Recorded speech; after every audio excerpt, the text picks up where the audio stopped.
quando a gente tem, por exemplo, essa quebra, por exemplo, doutor, que pode ficar tetraplégico ou paraplégico, o que acontece com o nosso cérebro? Porque as pessoas falam, eu não sinto as minhas pernas. Perfeito. Como é que eu sei esse grau, por exemplo? Perfeito. O que acontece? Vai depender muito do impacto. Então, esses que a gente citou, de jogar da piscina, de mergulhar, acontece muito o quê? O paciente bate essa parte aqui da cabeça e isso comprime essa parte cervical. E pela fragilidade, a lesão acontece aqui. Quando você tem uma fratura nessa região daqui, você pode ter os hematomas, os coágulos.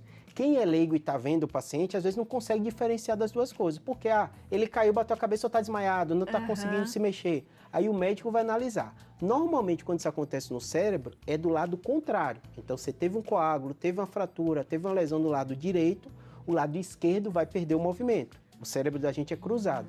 Quando é na medula, pode acontecer isso, mas muitas vezes tem uma secção. Por isso que a gente fala esse termo tetraplegia, porque os dois lados acabam sendo comprometidos. Por quê? Porque a medula está tudo muito juntinho.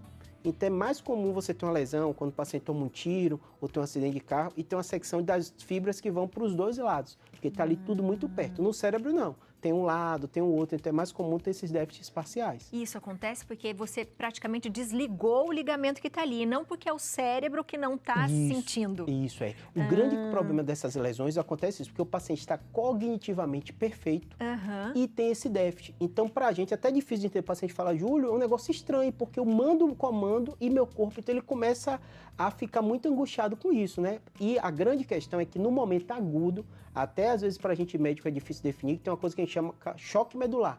Então tem várias histórias e relatos que falam assim, eu fiquei sem movimentar nada, depois melhorou.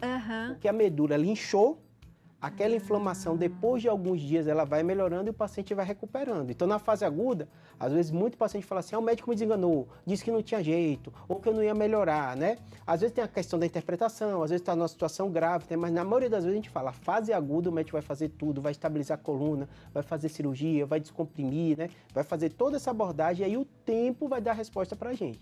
Nem sempre a gente consegue. E eu até brinco com o paciente, cada paciente é cada médico é do seu jeito, e o paciente também é do seu jeito. Então tem a questão da interpretação do paciente e também tem às vezes do médico, eu falo muito para o paciente, quando você tem uma coisa aguda, grave, você tem que estar preparado para o pior e torcer pelo melhor. Então às vezes o jeito do médico falar, o paciente usa aquela informação, assusta, né? Mas é a interpretação, é o jeito também de cada um. Mas que é uma lesão grave, sem dúvida nenhuma. E faz exame na hora, doutor? Ou ela é clínico? Você consegue observar? Tem que fazer na hora. Qual o grande problema do trauma? O grande problema do trauma tem a lesão que chama primária, que é da queda, e tem a lesão secundária, que é aquela velha frase, foi tentar ajudar e piorou. Então, na grande maioria das vezes, a situação, tá numa festa, tá todo mundo brincando, tá se divertindo, foi jogar, caiu, bateu de mau jeito.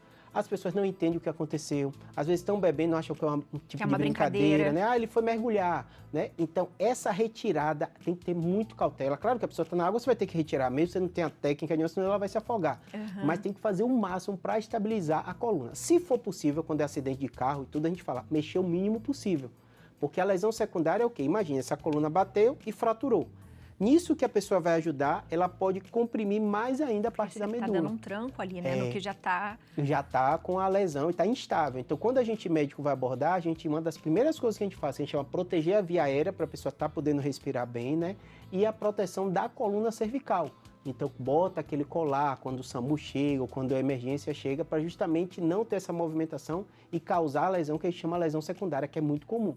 A pessoa bate, fraturou, mas aí a pessoa vai ajudar, tenta pegar e pega de qualquer jeito, o pescoço todo mole, acaba lesionando mais ainda.